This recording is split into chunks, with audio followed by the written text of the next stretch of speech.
Right, lovely people. Here we are. Greetings. Sam's finished faffing about. I've been waiting for him for the past 10 minutes. It's usually my computer we're waiting for.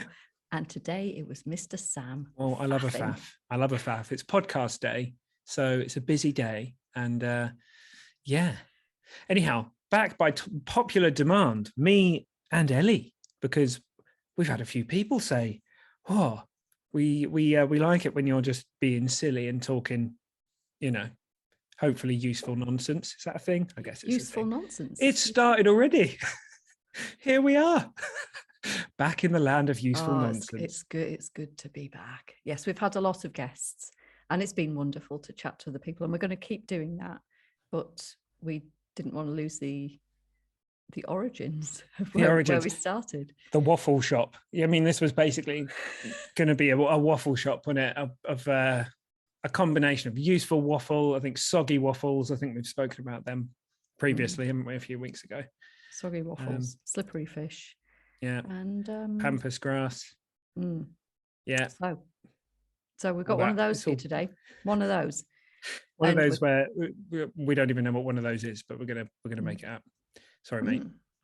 We're gonna get angry. Oh yeah, really freaking angry. So this is a really great episode. If you want to let out some tension, this is the episode. Yeah, and you don't want to and you like, not breaking things. They do that thing now, don't they? Where you can like go in a big room full of random shit and like fucking let go. Yeah. I don't know. Honestly, I don't know how I feel about that. I liked the idea of it. I liked the concept of it. And then I can't remember what show it was on. I saw somebody doing it and I was like, but it's just like computers from the 80s. So it didn't feel, it was like. What you said, you're like, I only want to do this if it's like a real brand stuff. new iMac. Yeah. Because it was just like bashing a lot of nostalgia. And that made me feel a bit weepy inside. I don't want to bash the 80s. I quite like the 80s. I kind of hear you. I mean, if someone was like, destroy that PlayStation, and I was like, Crash Bandicoot, all those memories, that would be, maybe it would make it worse. Yeah. Well, maybe some people want that though. So maybe some people want to destroy the 80s, and other people, they're like, nah. Well, that's not allowed. The thing that I think would be awesome, and perhaps we could do, when we do our retreat, we could do this. You know how our Greek friends like to smash plates? They do. At celebrations, right? We could do that, and then we could fix them together with gold glue, like the Japanese. That's got a special name. My really good mate, Tony, shout out to Tony if he's listening. We were chatting about that, and I can't look at my phone because it's currently recording my face. Somewhere on there is that word. Like the magic of like things coming back together and being kind of like more, what's the word, not more valuable, but just like coming back to the fact that they're broken is part of the beauty, and they were never broken. They've found a new so many amazing parallels for the journey that we help people go on, hey Ellie, and that we've been on. Right, hang on a minute, let me find this comment. So this was from somebody in our wonderful friendly Facebook group, and we thought rather than write a long comment, we would come on here and put together a podcast because it's a good one. So Ellie, shall I just read it out basically word for word?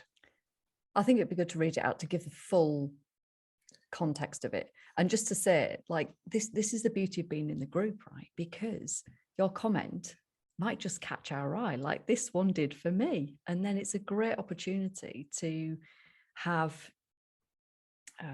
a much wider discussion about it, because it's great that we can be in there in the comments, but there's nothing like having a bloody good conversation about something. And of course we do our lives in bits and pieces, but here we have a whole podcast episode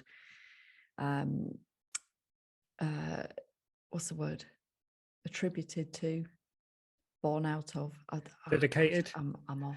Dedicated. There you go. To attributed to this post, this wonderful post, because it just, to me, it was just like magic. It's like, I think I did an actual sigh of relief when I read this comment. So here we go. Take it away, Mr. Sam. Okay, right. It's been 4 months. Why am I still so irritable / angry? Yes, it was in caps. So I've done it with some drama. Yes, I'm shouting to prove my point. I've come to believe that the reason I drank was solely to tolerate stupidity / people. I thought this would pass, but it gets worse every day. I never used to lose my temper, ever. ... Was always in a good mood, always very tolerant of others. Now, every dumbass interaction makes me want to punch somebody in the face. If this keeps up, I'll be alcohol-free and isolated because I can't stand being around anyone. So we laugh and we jest, but there's a very serious like message behind this. But you know us, like we're not going to bring some humor in, because I have a funny feeling that the wonderful person who wrote this comment knew that they might be inspiring some laughter as well as getting across an important message. Yes. So thanks for sharing that. This is absolutely not a laughing at you. This is a laughing with you. Yeah. With you for sure. And you know what? The first thing that I want to say about this is, and I think it's why it caught my eye, I love the expression. I love the full expression of it. I love the unfiltered expression of it. I love the fact that it was in fucking caps, that it was shouty, that it was exactly as it needed to be. And I love also that we have a space where people feel entirely comfortable and held to be able to express themselves in whichever way it comes. Because so much happens within that expression. It's very, very different if we try to manipulate, sanitize, change, like it feels a certain way inside, and then we have layer of story and belief around, oh yeah, but I can't be shouty and I can't write in all caps, I can't swear, and you know, angry is not becoming, so I'm going to have to tone it down a bit. And when we do that, it's a form of restriction, and that form of restriction keeps tension held, and it can't develop, it can't move on through, it can't become the next thing, as opposed to when we allow it in all of its glory, it's very freeing. And I'm not saying that it's okay to just go around shouting at everybody. And, you know, I think there is a need to be, what's the word I'm looking for? Like cognizant of others and how we may influence and impact others. Like I don't want to go like shouting in my kids' face about how angry I am, but equally I do want them to see that I get angry and that it's safe to get angry and to feel anger and to process it as a human being. So there is a little bit of a dance of not just being so entirely wrapped up in our own stuff and as ourselves that we miss out on the element of connection with others, but then equally not crossing the line that we go so far, we're so concerned about our connection with others that we then lose the opportunity to express ourselves in the way that we need to. Yeah, it takes, I think, when something's there, honoring it is always a really powerful thing to do. So over time on this journey, in my experience, it's funny that this is the experience that this person is having, that it's shifted from, I never used to feel angry and now I feel angry all the time. It's like, okay, so it's here for whatever reason, let it flow. And at some point things will balance out again, most likely. But we all have a lot of kind of like, or many of us, I've noticed, are running subconscious judgment patterns around certain emotions. So it's like, oh, it's okay to feel, insert this one, but it's not okay to feel anger, or it's okay to feel this, but it's not okay to feel jealousy. And it seems to me that, we're a very intelligent animal. And in terms of like our senses and our feelings, like it would seem, it doesn't, when I look out in nature, it doesn't seem that there are like things that are like just not okay. It all sort of like is woven into this wonderful tapestry of like wisdom. And if we're feeling intelligence, okay, so if we're feeling intelligence, hopefully sometimes, if we're feeling anger or something, like it's there, like it wants to be felt. So letting it find its flow is the way that we can let it come through us, and it tends to move through us, and it may teach us something or show us something. You know, Carolina was on our podcast the other week talking about how jealousy can be a wonderful way of being able to look around you and be like, oh, well, that's where I'd like to be. I'd love to have that in my life, which is then a really powerful thing pulling us forwards. So, you know, there's a situation somewhere where every response or emotion is valid. So that's the first thing. I hadn't thought about that, Ellie, but it's a really good point to make first, is that if this is your experience right now, wherever we are, whatever's going on, it's okay.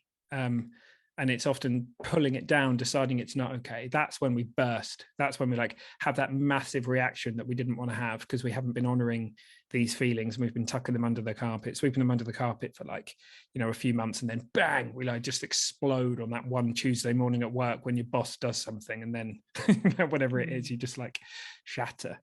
So yeah, that's a really good point to raise here, is that it's not that there's anything wrong with what's going on. Yeah, it's just 100%. What's going on right now. Exactly. And there was mention of being more tolerant previously, and I'm making some element of assumption here, but we can tolerate like when we're drinking, we can seemingly tolerate things that we can't usually, because of the wonderful numbing effects of alcohol. I mean, bloody hell, what a good anesthetic that is. It's very temporarily. So certainly I remember there being a lot of things that were not tolerable for me, but in the absence of having any other way of managing those things or attending to those things or considering those things, contemplating those things, alcohol was a really easy option, because like, oh, don't like this, don't want to have to address this, don't want to feel this, I can teleport myself out of there with this really great numbing agent. And it does, it works. Like I'm never going to say to somebody it's not a good numbing agent, because it is. That's why it used to be used for anesthetic until they discovered it was too dangerous. Every cowboy film. Too dangerous. Yeah, every cowboy film.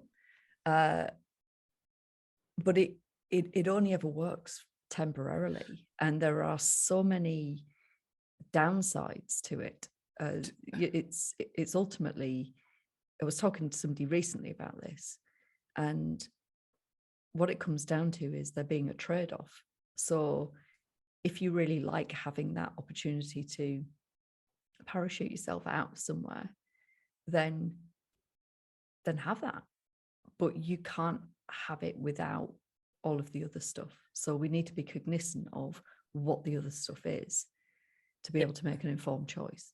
It depends also what your definition of work is, or like it works, because yes, it works to kind of like numb us to a feeling. It's a bit like if I had a massive open wound on my arm, and I was walking around with this thing, and it was getting worse and worse and getting infected and bleeding on everybody. Sorry, not a very nice image. And then I'm taking like painkillers, and I'm like, oh, this is working. Like if I just don't look at my arm, if I put my arm behind my back, and if I take these painkillers and walk around, everything's fine. Everything's fine. Meanwhile, your arm's about to fall off, and you know, it's impact. So where's it working? Like there's layers to working. So like I hear you, like we're never gonna, it's that thing of like when someone sits there and they're like, yeah, but I do get my 20 minutes or my however long it feels of relief. It's like, we're not going to argue with that, you know, being able to tolerate something for that amount of time, but it's still there, you know, and you're suffering more for that because, you know, your body, your central nervous system is still feeling it. You just don't notice it. You just don't notice it. I think Alan Carr used to talk about this in his books. He's like, you've got your sore throat, so you just dose yourself up on painkillers. You keep going out there when you keep talking and your throat's getting worse, you just keep taking more painkillers. And all the time, and not only that, you're also taking off the check engine lights, you're turning off the kind of like warning lights that then your body's you're not kind of like kicking in with your immune system, but as much because it's not getting the signals that it knows it should be getting. So like, we have to be, as you say, mate, cognizant of that. So yeah, I love that. I think that's a really powerful thing to remember, is that, the tolerance thing and what we're feeling, and it's about allowing here and just allowing the flow of it. And well, there's another point, you just reminded me, there's another point alongside this with tolerance. So as we build tolerance to the drug, alcohol, we build tolerance to things that are unpalatable in our lives. And so, as you were just saying, we're not dealing with the stuff, it's still there.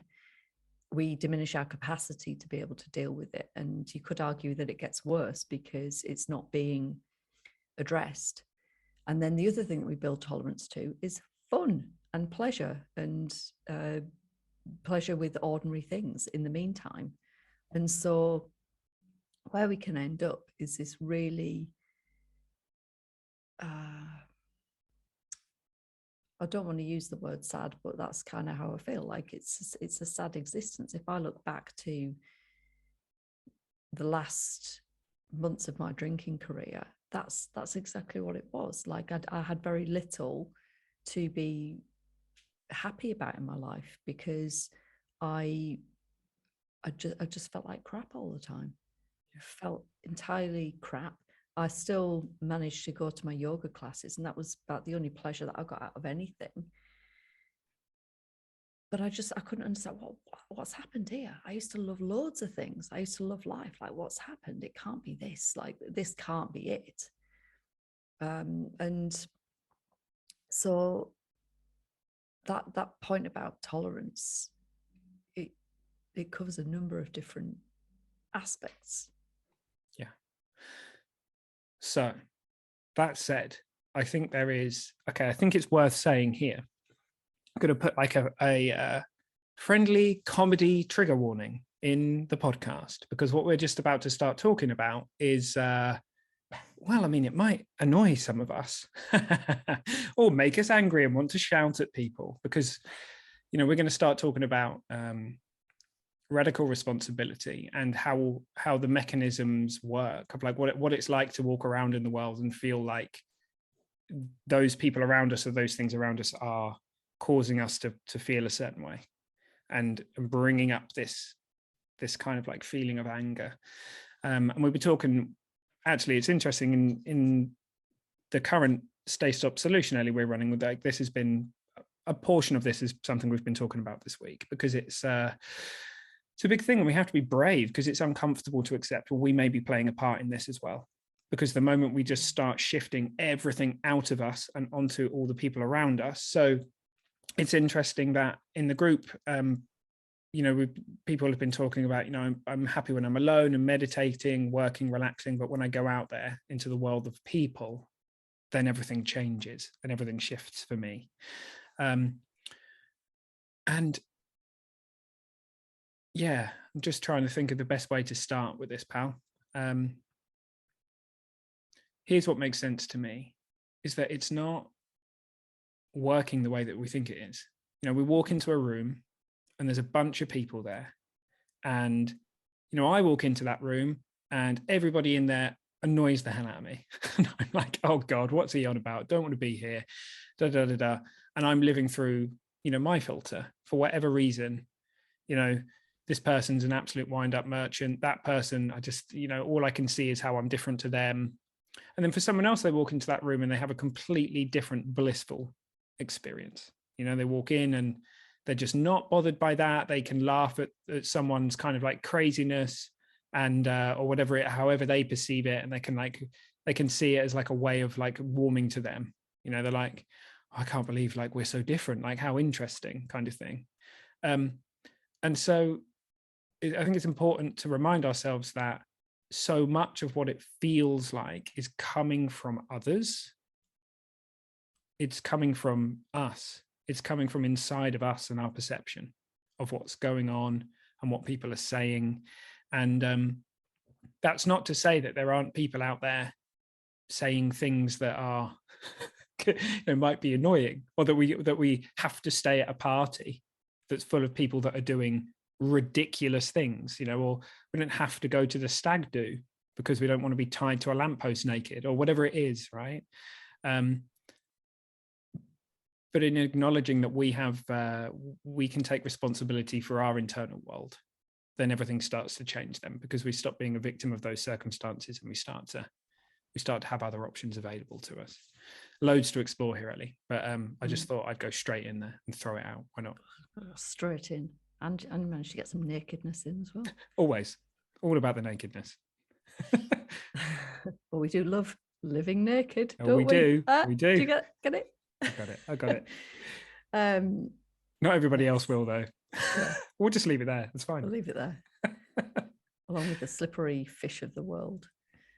Yes. So the thing that I think is fabulous here is in the murks of the depths of annoying people that piss you right off, people that do the most bloody irritating, horrible, vicious things. The great news is that whilst there's a place for your feelings and your emotions, and they're not a bit like, this isn't about invalidating your experience at all, but that opening for new possibility, that opening for getting to choose the way that you want to feel about a certain situation and towards a certain individual or individuals, it doesn't mean that you have to put on this forced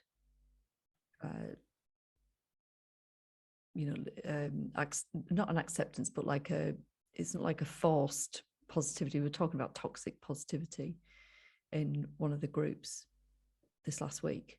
It's not about that. It's not about like some forced you don't have to like anybody, but you can make space for full acceptance of how other people are within your own perception. And as Sam's saying, take responsibility for what's yours. And within that, to no longer accept being a victim of other people's experience.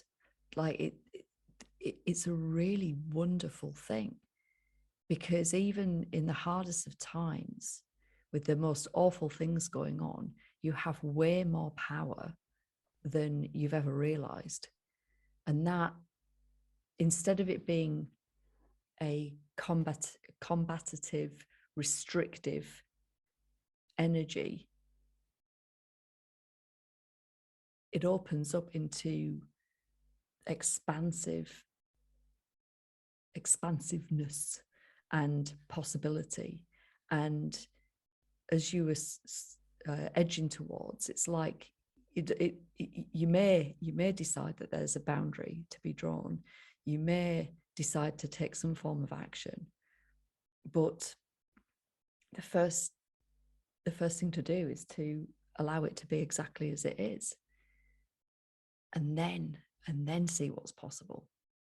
Yeah. And then you can respond rather than react. It is how it is at the end of the day. Like someone out there in the world, right, has said something, and a series of words have come at you, and that data stream has been absorbed by your auditory system. It's come inside of you, and in a flash, you've processed it. And we're always interpreting or misinterpreting or correctly interpreting, or trying to make sense or meaning of what's going on in the world. And very often we can this is one of the things about like text messages, like when you get, and like you convinced that someone's annoyed at you or pissed off at you. It's why one of the reasons I don't, because I think there's so much of the kind of like tone and pitch is lost across when you're kind of like messaging. And so you like, I don't know why Ellie's laughing so much. It brings up this, we're always like calculating what's going on out there, and just knowing that what you're experiencing is not reality, it's your version of it.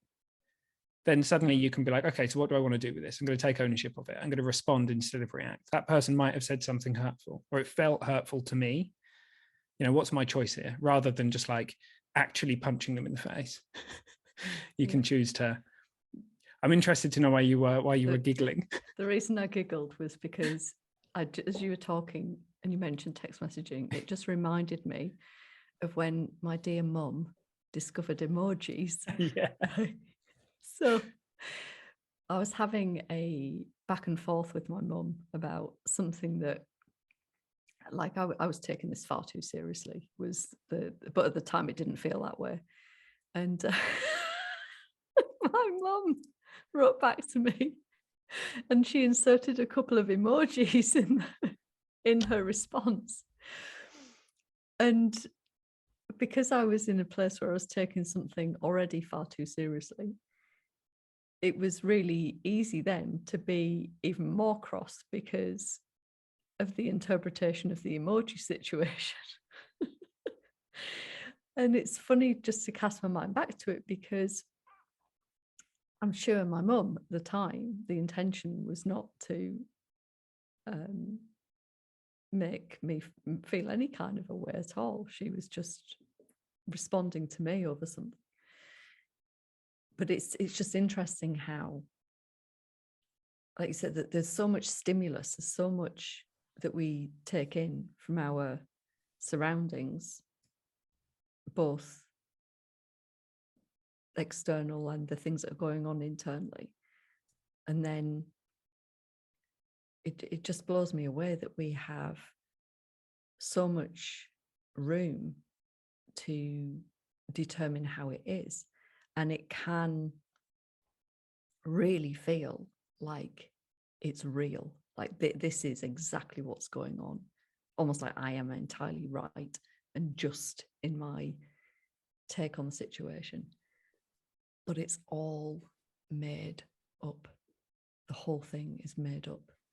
And when we can see that, like at the time, I probably took it would have taken me a long time to get over the emoji incident.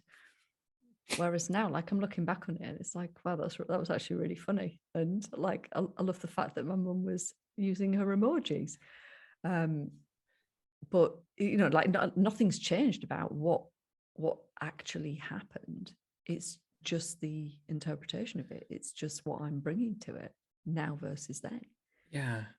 And that's it. If you're listening to this and then you've got a feeling of like, no, like these people are annoying. Like, this isn't me. It's, ask me and Ellie how we know, or how we're talking about this. This is like a lived experience thing. And we get caught up in this all the time, the more we put ourselves out there, the more people like to tell us what we're about. So we'll get messages from people, 90, like almost all of the messages we get are love.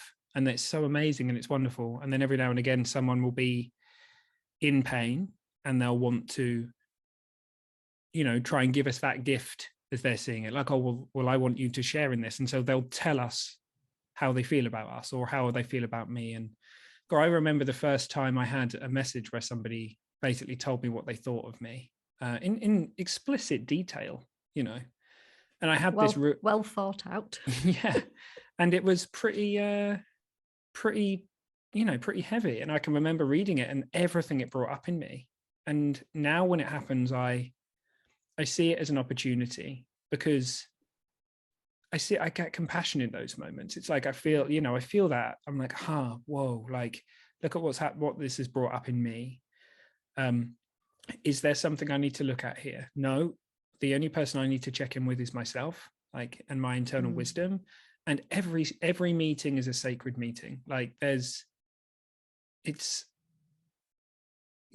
we think back on like these times that are difficult, where the world seems to be against us, or we're going through a challenging time. And when we have a shift, once we start to see things differently, we realize how much we grew during that time, and how much we realized we were being taught, either consciously or not consciously. And so, yeah, anyone who's listening, like, this is a, you know, this is a universal, this is a human thing. It's a human thing. And I think, Ellie, I said this yesterday in one of the groups, but I love, I think it's Sadhguru, his take on this, where he says, you know, the moment that we react to anything going on out there, we become a slave to it. You know, so if someone flicks us the bird in the car as they're driving around us. I saw someone this morning, actually, this lady was just turning around in the road. This guy turned up in a black van, and he hadn't even waited. He's just shaking his hands, honking his horn. Yeah. And this lady, I mean, I don't know what was going on in her internal world, but, you know, had she stopped the car, got out the car, had the argument, she kind of unknowingly became like a slave to what was going on. But she chose, you know, I don't know, maybe, I don't know what was going on for her, but having the choice to be like, that guy's clearly in pain, like that's displaying as being a knobhead, but you know, I'm going to drive away. Like, I'm not going to give my power over to that person. Funnily enough, happened to be on the school run this morning. There you go. So maybe that was you. I didn't see you, did I? No, that wasn't me. I was being an enlightened being driving my kids to school. Oh no, I didn't mean you in the black van. I meant you turning round. All right. I thought you were accusing me of being a black van driver. I was driving my two to school, and pulled out of a junction where, you know, there's like plenty of time to pull out and all of that business. But this road that I'm on, it's notorious. It's like a 30-mile-an-hour road, but it's notorious for people speeding the ass down of it or whatever. I think that might need to be isolated and clipped and repeated. Wait, what was speeding the ass out of it? I don't know. That's what I was trying to speeding the ass out. Anyway, and so as I pull out, and I'm just minding my own business, looking at the nice trees and things and chatting to the kids, like this car came, like, I mean, flying down. Like, I thought, God, if I like a second earlier, and they'd hit, and it was clear that they weren't there a minute ago, so they were like clearly accelerating down there as fast as they possibly could, like trying to get really, I don't know, angry with things that were in their way. And I just thought, wow, like, they're either in like a massive hurry for something really important, or they're just very cross. And like, what a way to start your morning. And then I go off. But the interesting thing for me in that moment was, like, in my past life, I would have hung on to that for a long time. I'd have been like, that's not right. You could have nearly killed my children in the car. That whole streak of justice in me. But the only person that would have been suffering, the other person's probably still suffering, unless they really were trying to get something that's important. But it would be, like you say, me being a slave to it, me carrying it around for the rest of the day. And what good does that do me? Yeah. Hey, I think the way to kind of like pull this all together is to say that no matter what situation you're in, so whether you're standing in front of that person who's saying something that you're like, what are they on about? How do they see the world like this? They're obviously bonkers, right? Or whether you're in the car and someone's, you know, done what happened with Ellie this morning. They're speeding the ass off of it down the road, or whatever it is that they might be doing. The mechanics of this are exactly the same. No matter how justified you are in your feelings, or no matter how justified you believe, or no matter how much of an arsehole your boss is, or no matter how much of a bunch of morons the people in the party are, or whatever it is, right? The mechanics is the same. Ellie's gone again. The mechanics are the same. So basically, you know, all that data is coming in. You can then, when you're aware, when you see it, you have choices, you know, and when we don't, we react. And we end up in and we can end up doing things that we don't want to do. Like I can remember every time reacting around family members, and then like 5 minutes later being like, why did I do that? Or whatever it might be. Are you back in the room again? One of these days we'll get through a podcast without having a remarkably unprofessional breakdown. No, it's good. Yeah, so like just know that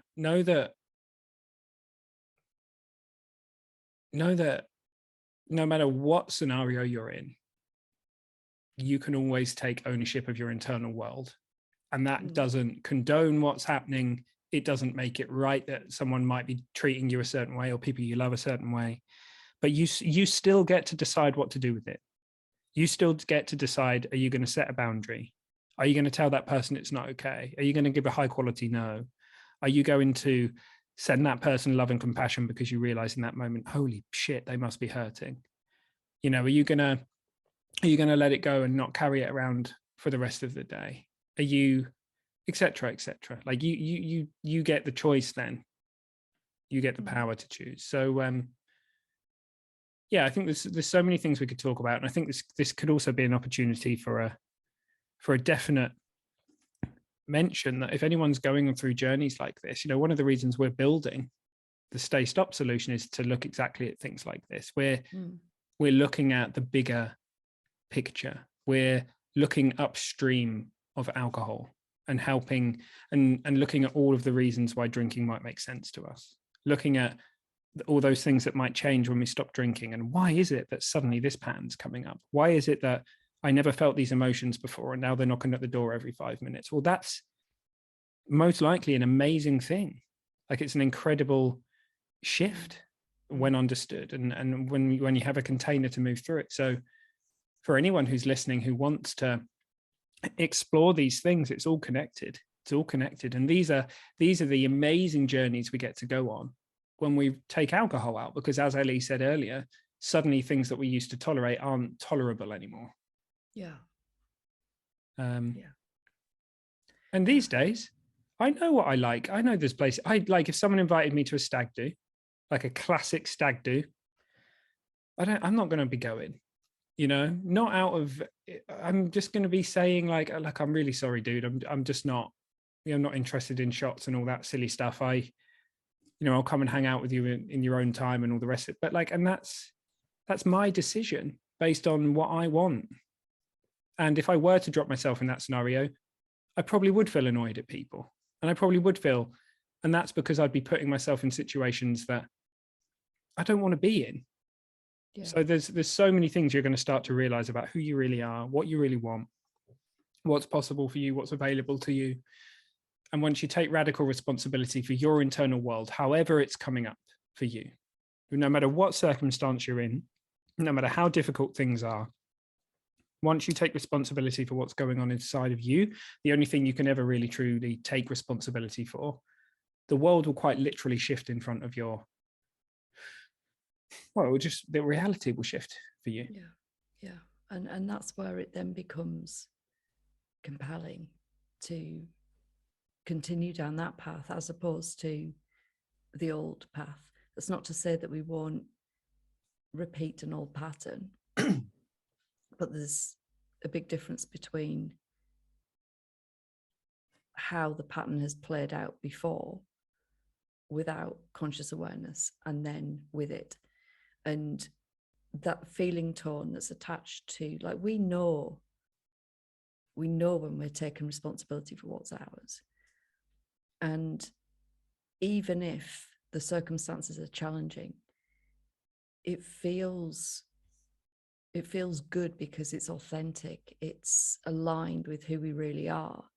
And so when we then start to deviate from that, because we're human and we perhaps repeat an old pattern, we can feel the difference and we can feel that contrast.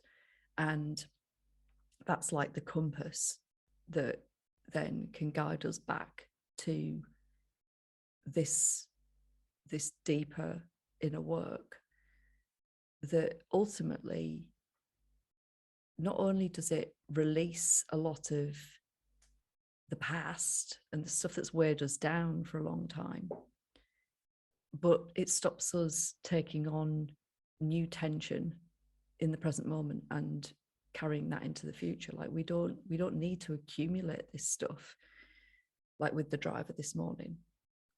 So previously I'd have taken that on as in some way mine, with, you know, some kind of self-righteous, like, oh, how dare you? And I'd have suffered for it. And possibly not only I would have suffered for it, but my children would have suffered in some respect, because I wouldn't have been fully present on the way to school to hold their hand and talk about their day and what they're going to be getting up to. And I'd have been, you know, full of all of that, all that energy. So it's like the transference from somebody else. Here, have this energy. No, thank you. So to not have that this morning is a real gift, because every time, if you think about how many of those interactions we've all had in our lifetimes, and if it's not fully expressed, if it's not accepted, if it's not acknowledged and honored and let go of, then it doesn't go anywhere. It stays stored in the body, and that's tension. So there's a real gift here in releasing tension from the past, and then preventing ourselves from taking on what we don't need to take on moving forwards. And that's, it feels lighter. You feel lighter, you feel more at ease with yourself and in the world. You feel more peaceful, more connected. So this morning, my instant reaction wasn't, you arsehole, you've just nearly, you know, rear-ended my car. It was, God, they're in a fucking hurry. Mm-hmm. What's going on for them? Compassionate, curiosity. Sorry, did you hear my stomach rumbling there? Really fucking hungry. Really loud. I love what you've said. I love that. Like, and the thing that opens up for me more and more reliably is gratitude. Is that you go through an experience that might have led to something like you've described this morning, and you're instantly left with, oh, well, we're all okay. You know, how what a gift, how lovely. It's just a different, and it seems to me that like this isn't about practicing being calm, and it's not about like, it's about looking in the direction of how it's working all the time, how the, like, yes, we say, like the mechanic, and having insights around this space, and then letting everything else take care of itself. Because if you walk around trying to practice not being angry, then you can accidentally end up repressing and pushing things down. But if you're curious about your anger as it's coming up, and you're compassionate, and you go on the journey and you know, explore podcasts like this, explore the episode that we recorded with Scott Pinyard a while back now, you know, go into programs and stay curious, you know, and help, and go and, you know, just stay on the path and keep looking, just keep looking. Then suddenly you know, when we're looking in 6-month leaps or 12-month leaps, like we look back on our life and how it used to be, and it's like, like, God, I was angry for a while there. Like, what was going on there? Like, likely there may be some big shift coming, you know. And I've had a client recently who's really started to connect with their emotions. So I think it's beautiful. It's a lovely, lovely thing to have that experience, to suddenly realize that, oh, okay, there's nothing wrong with feeling any of these.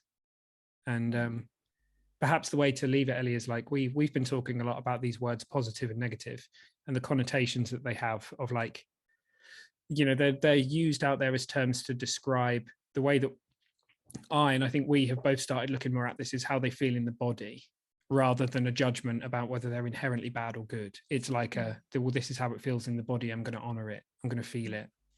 You know, because they're all teachers. They're all there for a reason. Yeah. Because that when we talk about negative emotion, instantly it brings forth this natural aversion to want to feel it. Oh, it's negative. Don't want. Or what do I do? How do I get rid of this? Yeah. Exactly. Exactly. And the thing to know about that is when we suppress it, depress it, push it away, resist it, it doesn't go anywhere. And you're effectively God, I can't speak today. Effectively prolonging the discomfort as opposed to making space for, allowing it, and just feeling it for what it is without a layer of judgment on top. Funnily enough, the other day I don't know what this feeling was related to, but I had like a real painful feeling in the body. And it was interesting because I thought, like, my instant reaction was, this doesn't feel good. Like, how can I get rid of it? So what do I need to take to get rid of this pain? And then I stopped and took a breath. And then I just sat with it.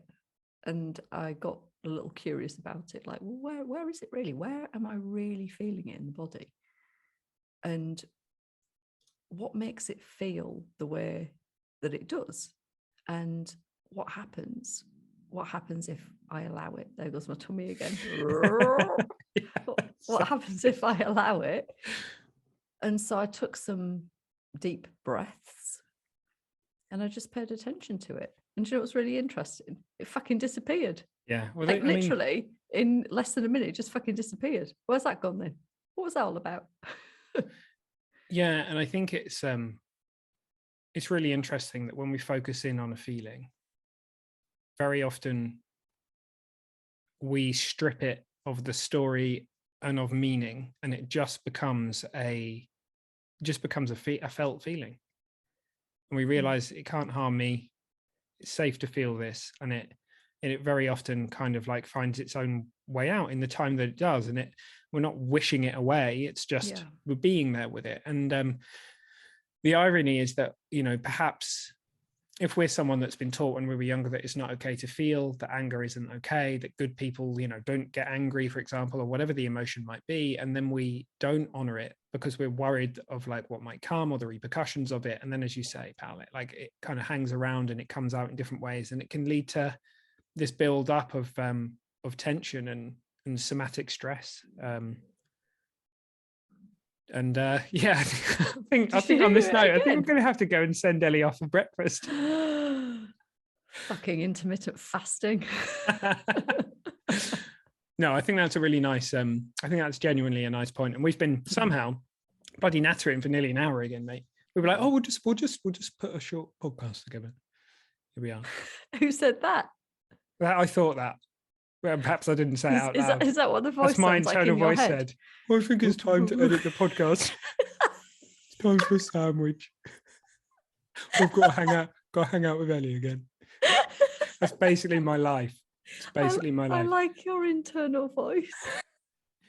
It's much more sophisticated than that. No, that's just me being mean now about your Invisalign. Yeah, okay. I can't pronounce my S's properly. I'm still getting used to this. Right, before this descends into I think it already has, mate. Hello. All right, team. Thanks for tuning in, and hopefully somewhere amongst that there's been some helpful stuff. And yeah, have an amazing day wherever you are. And hey, stay curious. Like, you're feeling anger, like that's okay. Let it flow and see what opens up for you. The husband's got the fucking lawnmower out now. Fucking liability. Now I'm gonna get angry. On that note.